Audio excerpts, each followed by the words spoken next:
Tehillim together, Tehillim 83. Mizmor Asaf. Asaf again, speaking about Klal Yisrael's history, especially throughout history, all the nations planning secretly, openly, to destroy Klal Yisrael. Nothing less. Lechu, I think it's in Pasuk Hey, Lechu v'nachidem.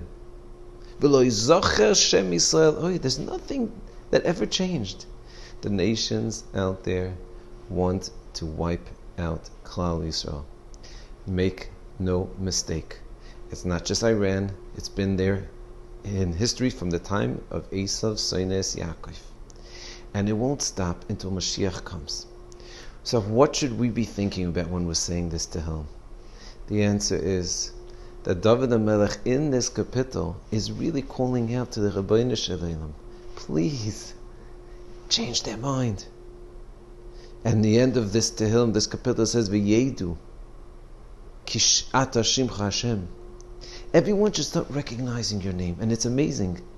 Yishmael, we know the tshuva, and we see a little bit now of what means Yishmael, the Arab nations doing some level of tshuva. Of course, it's not complete, and it's far from where it's supposed to be. Esav, it doesn't say that he did tshuva. In fact, according to most, he did not do tshuva. And therefore, it won't happen even until Mashiach comes. Afterwards, it'll happen according to the Vilna Gaon. But what's going on here? David HaMelech is teaching us we have to beg the Rabbeinu Shalom to help Klal Yisrael, to help Klal Yisrael be able to turn around the entire world. We're holding right now before the days of Chanukah. Klal Yisrael were moisel nefesh. They gave up their lives. Otherwise, we wouldn't be here. I wouldn't be speaking to you right now. Gave up their lives for Judaism. Yehudis.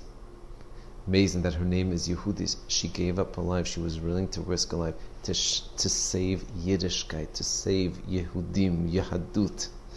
What's amazing is I was just Menachem Aval someone this week, and he was telling me his mother was a Holocaust survivor. And he was describing, it's just mind-boggling, it's almost impossible to wrap one's mind around the fact of how dedicated, how willing they were for one little mitzvah, whether it's Chanukah, whether it's Pesach, whether it's Rosh Hashanah, whether it's Slichas, to give up their right, to risk their lives, because they appreciated.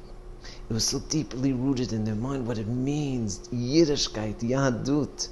And I think that's something we could think about when we say this kapitel to them, especially now before Chanukah, that we should be able to have this incredible dedication, a little bit of this Mesiras Nefesh that our fathers and our forefathers and our mothers and our great-grandmothers and our bubbies had all the way back to the Imois. And the worship should be mezakas, that through that, through the Mesiras Nefesh, so that the willingness and the desire, we should take a see, V'yedu, ki ata shimcha Hashem. Everyone's going to recognize you, Hashem.